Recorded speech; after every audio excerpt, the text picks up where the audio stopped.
नमस्कार मित्रांनो, स्वागत करतो तुमचं माझ्या नवीन ब्लॉगमध्ये. तर मित्रांनो, मी चाललो आहे फेरीला. ऊन कडक आहे, तर फेरीला चाललो आहे कारण काल रान काढलं होतं. ह्या दऱ्यामध्ये रान काढलं होतं, त्याच्यामुळं पाहायला चाललो आहे किती पेटलेलं आहे ते. कारण भरपूर असं त्याच्यात कचाट होतं, म्हणजे भरपूर जंगल होतं आणि जंगलामध्ये एकदम भरपूर असं काडी कचरा होता, भरपूर असं गादड होतं. त्याच्यामुळं पाहूया जाऊन किती रान पेटलेलं आहे. इकडे तर वरती नाही आलं, पण त्या साईडला भरपूर पेटलं होतं काल संध्याकाळी. तर जाऊन पाहूया आपण. ह्या साईडला तर तसंच मला दिसतंय, पेटलेलं नाही, पण त्या पुढे पेटलेलं होतं. मी त्या साईडला काल गेलो होतो ना व्हिडिओ अपलोड करण्यासाठी, त्यावेळेस तिकडून नजर टाकली होती. तर दिसतंय मित्रांनो, खूप पेटलेलं आहे असं. तर किती नुकसान झालेले आहे काय ते आपण पाहायला जाऊया. तर आता तुम्हाला मी समोरचं दाखवतो किती पेटलेलं आहे रान ते. जाऊया आपण. तर हे आहे जंगल मित्रांनो, आणि हे पहा, हे पेटले नाही, हे आद्रासाठी भुजलेलं आहे माणसांनी. पण ह्या साईडला पाहिले तर हे पहा, रात्री एखाद्याने कोणीतरी पेटवून दिलेलं होतं, पण तिकडे पेटत नाही गेलं मित्रांनो. आणि ह्या साईडला इकडून पेटत आलं होतं. त्याच्यामुळे हे पहा, एकदम करुंदी बिरुंदी जे झुरडं आहेत ते पण पेटलेले आहेत. आणि हे पहा, एकदम झाडं जे आहेत ते सुकून गेलेले आहेत मित्रांनो. हे पहा, डायरेक्ट सुकून गेलेले आहेत. आणि हे पहा ह्या साईडला तर तुम्हाला मी दाखवतो.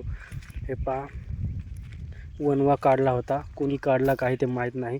आणि हे पहा, करवंद जे जसेच्या तसं जे हे पहा पिकलेले होते ते पण वाळून गेलेले आहेत. आणि निम्म्यापर्यंत झाक गेली होती मित्रांनो. हे पहा, आणि हे झाडं जे आहे ते डायरेक्ट त्याचे पालाबिला डायरेक्ट मरून पडलेला आहे.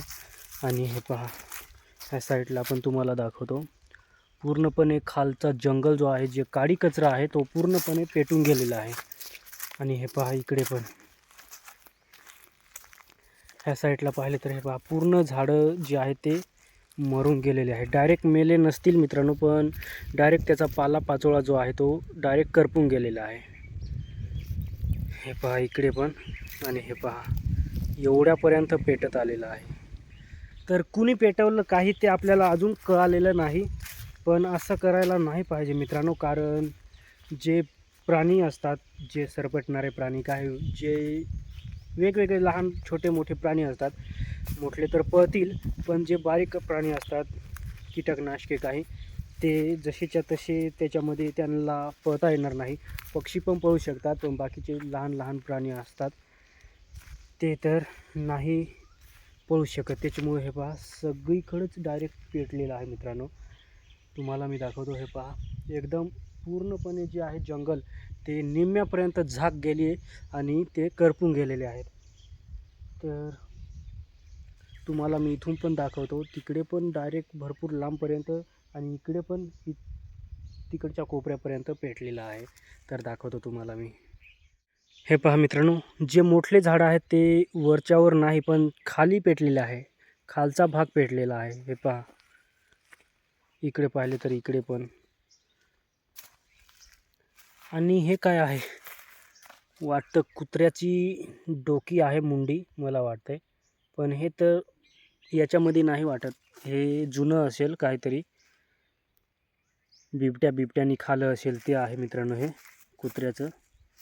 हे पहा, बिबट्यानेच खाल्लं असेल मित्रांनो हे. कारण एवढा मोठा प्राणी नाही मरू शकणार. हे पहा, कुत्र्याचंच डोकं वाटतंय मित्रांनो, मुंडी. बिबट्यानेच इथं बसून खाल्लं असेल. तर हे पहा, इकडे पूर्ण रान पेटलेलं आहे. हे पहा, आणि त्या साईडला जसे तसं आहे, पण ह्या साईडचं पेटलेलं आहे. तर मित्रांनो, आजचा छोटासा ब्लॉग कसा वाटला कमेंट करून नक्की सांगा. व्हिडिओ आवडला असेल तर लाईक करा, शेअर करा आणि आपल्या चॅनलला सबस्क्राईब करायला विसरू नका मित्रांनो. तर आजच्या व्हिडिओमध्ये, आजच्या ब्लॉगमध्ये एवढंच. जय हिंद, वंदे मातरम.